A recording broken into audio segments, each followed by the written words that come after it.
wonderful day to you. Thank you so much for joining me today here, and certainly featuring two entrepreneurs who are very prominent, passionate about their work. I'm joined by the co-founders of 123 Tutors. 123 Tutors has certainly done so well by actually being awarded the best startup for 2021 in the seed funding rounds, representing the Southern African region in quite a tight competition that they were part of. So Joseph and Aaron join me. Joseph, Aaron, how are you guys doing? Awesome. Good, man. How are you doing? Yeah. Fantastic. Guys, I just want to find out from your view really about, how did your entrepreneurial journey begin? So it started with me in 2017. This was with regards to 123 Tutors and the business. So 123 Tutors started in 2017, but before that, it actually started way before the business actually started, because a year before that, I wanted to start my own tutoring venture because I was very involved in tutoring. I was tutoring literally all the time. It's like one of the few ways you can earn money and extra income at university.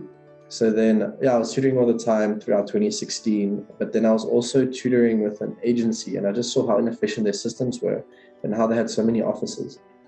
And then from there, I was like, you don't need an office. Like, it was a simple idea. You don't need an office to have a tutoring organization or company. You can reduce overhead and you can just match everyone online. And that was the first concept. And then once that concept, I got our websites together and everything. And so this was in 2017 in my final year of engineering. And then, I've just been pushing it from there, just testing the model. But now the goal is very big now. So everything is going really good. Yeah. Incredible. And Joseph, I know that you are also somebody who joined the business well after it was sort of formed by Aaron. How did that journey begin for you at the time? Well, for me, I started my own business like a while ago, right? And then through that process, I fell in love with graphic design and just the desire to make things look pretty. So that's when our relationship started, when I came, redesigned the logo, and then also redesigned the website. And then eventually it just became a full-time role, just, working on the marketing and the branding side as well. And with my previous experience in tutoring, also just having a passion for tutoring as well, it was kind of like a no-brainer to just take it a step further and just join the company on a full-time basis. No, incredible. I mean, a lot of people talk about starting businesses and they usually do this by themselves. I know that you've worked as a team collectively. I'm just wondering though, how did you know that you both would make a good team? I mean, what was it for you to know that, okay, I think there's some good synergy here, there's some entrepreneurial energy, and I think that things can work well? Well, it started way before we actually were physically working together in 123 Tutors, because Joe and I we've been good friends. But we worked together on a team in the University of Pretoria Business Incubator. So Joe was our partnerships manager and I was the executive manager. But we worked together every single day for about a year. And during that experience, it was we achieved so much together for the University of Pretoria Business Incubator, and just seeing Joe's work ethic and just us combining, we did so well. And I just knew that if we partnered with 123 Tutors, the synergy would push 123 Tutors to new frontiers. Incredible. And I think that sort of finding the team is not really something that happens, whilst you're lying around somewhere, but you sort of have to be pushing the ante a bit forward, getting the work done to see things happen. And, I'm thinking now, I mean, you both were students at the time. I mean, I met you guys in 2018, where you were doing a lot of work, as you mentioned, at the University of Pretoria's Business Incubator. Yeah. And obviously you could see a lot of the entrepreneurial passion and the desire, I guess, the knowledge that you had about startups. Wondering, what did you guys do to balance your academic pressure and also the lofty challenge of really keeping up with the demands of a startup? Yeah, I think first of all, time management, right? And just adjusting with university, right, which we don't recommend specifically, right? But if you're in there and you're in the thick of things in your startup, it pays to sort of reduce the load on the university side. So there's an option for you to re-register some modules and then, defer them and do them in a following year. Because what you don't want to do is to, stretch yourself, your mental bandwidth and also your physical bandwidth, right? So as much as we don't recommend it, but once you're in there, because sometimes you start a business and then the traction kind of takes over and you really cannot stop and pull away, right? So you kind of have to make those adjustments. So don't be scared to make the adjustment, because sometimes I think it's a mistake I made personally. I just took it for granted and thought I'd be able to manage both, and as you progress in your degree, the workload also progresses. So just don't be scared to balance it out and adjust when the situation changes. Yeah, also another thing, because I started 1 to 3 tutors in my final year. So I started in my last semester of university.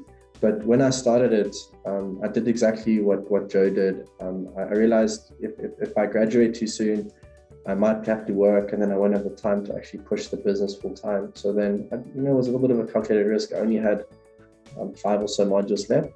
So then I deregistered I registered 4 modules, and then I completed half of them in the final year, and then I deferred them to the following year.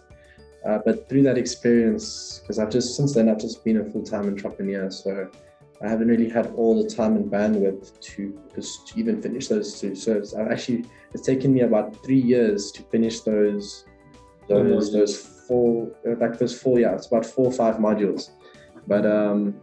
But through that experience, what I can say, the most important thing is to get a team, because you can't do everything on your own. And once you start to form that team over time, and then you first you want to get someone who's an enabler. So an enabler is someone who will do the administration, because that's where most of the work sits in terms of day-to-day work. So once you have an enabler who's sorting out admin and so forth, then you have more time then to focus on, if you are studying, on your studies, and then also just making those higher level decisions that will take your business further. So your goal is to spend more time on high impactful things, and then outsourcing the lower things once you got the traction and the income in the business.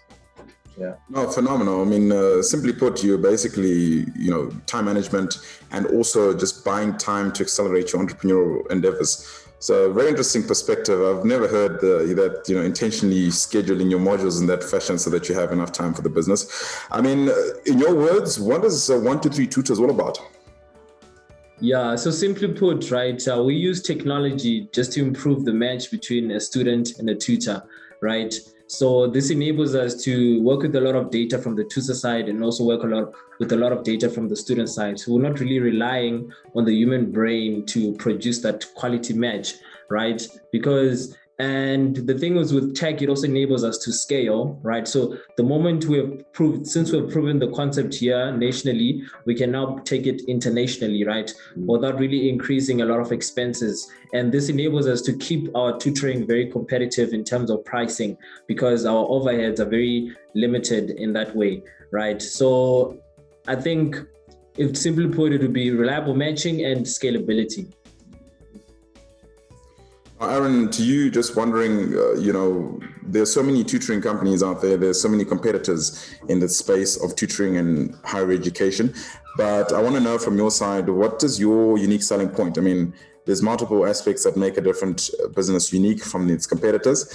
What makes 1, 2, 3 tutors different and unique?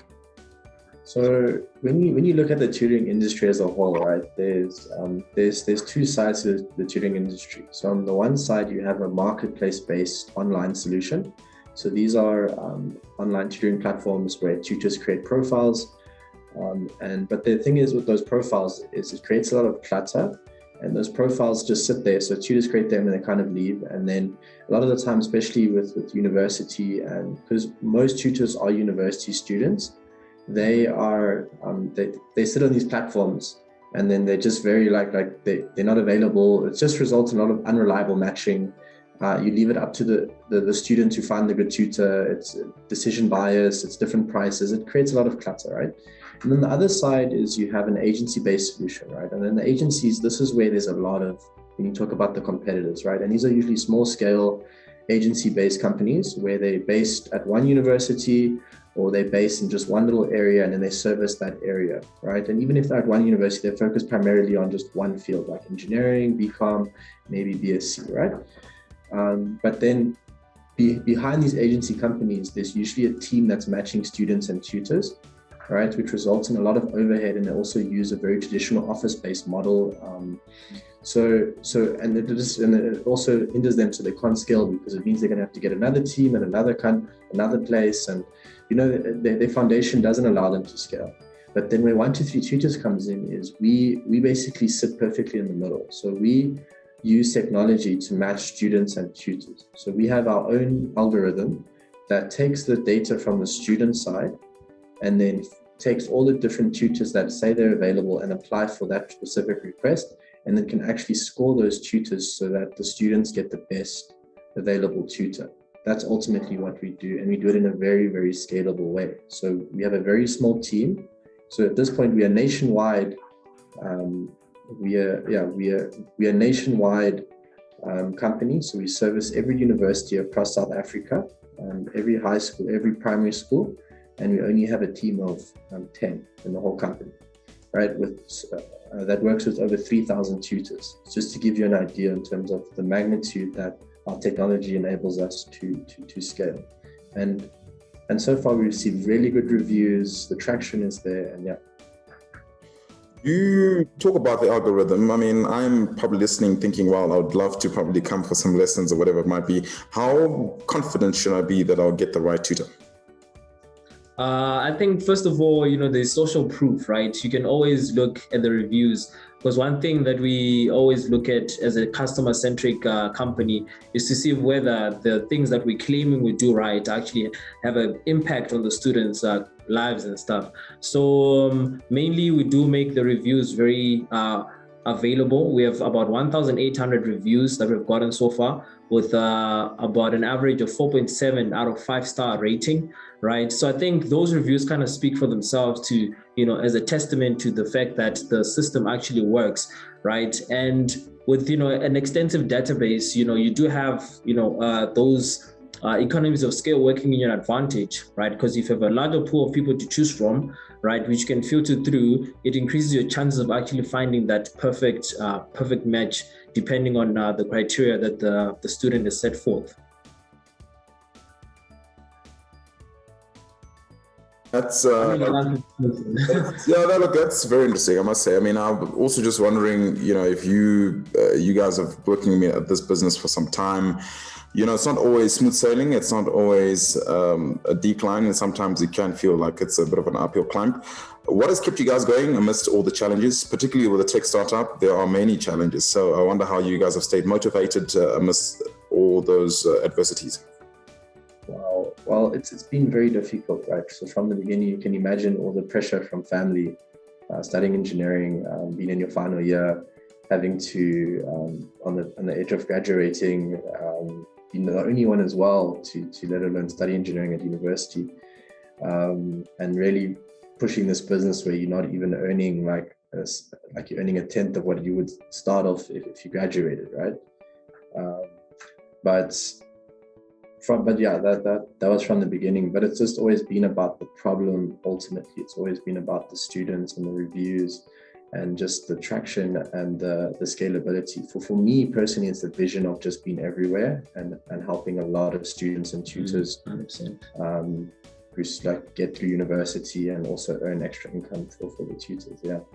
And I think also having a good team of firefighters on board just to help you, just to motivate you, to let you know that it's possible to fix these problems. You know what I mean? At the end of the day, I don't want to brag, but we are a tutoring company, so we pride ourselves in our intelligence, as an organization, also from the tutor standpoint. So if any challenge comes forth, we can always bring our heads together and find a solution to it, as long as we're positive about getting to the solution.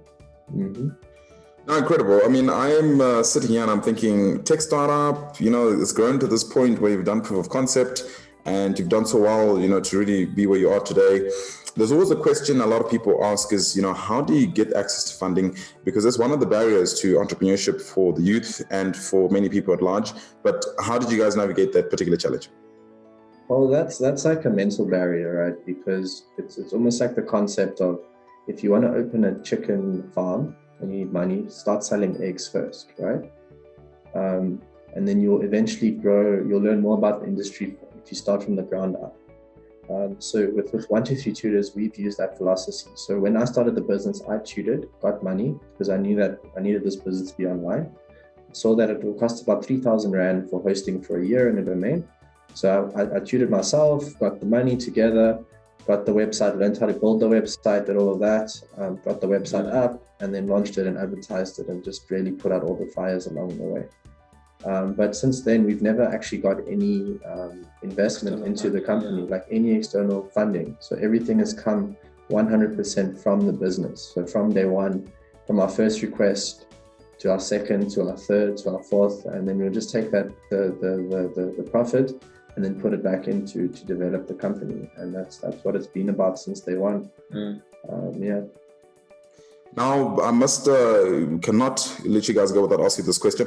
You recently won an award. Do you want to elaborate rather, and expound on that, what that meant for you, what it was all about, and how big it is in terms of you and also... we were fortunate enough to win the Best Seed Startup for the Southern African region. So this is from an African tech accelerator program, right, run by Africa Arena. So they have a foothold in the entire continent, and currently they do have a tour where they go to all the regions in Africa, just running similar competitions, right?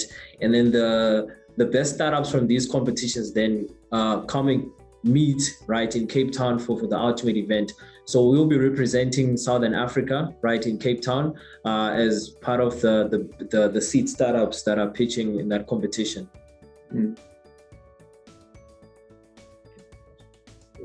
That is certainly interesting. I mean, congratulations, obviously, on the success. I know you guys have gone out to win that particular seed startup competition representing the southern part of the African continent. So truly, congratulations.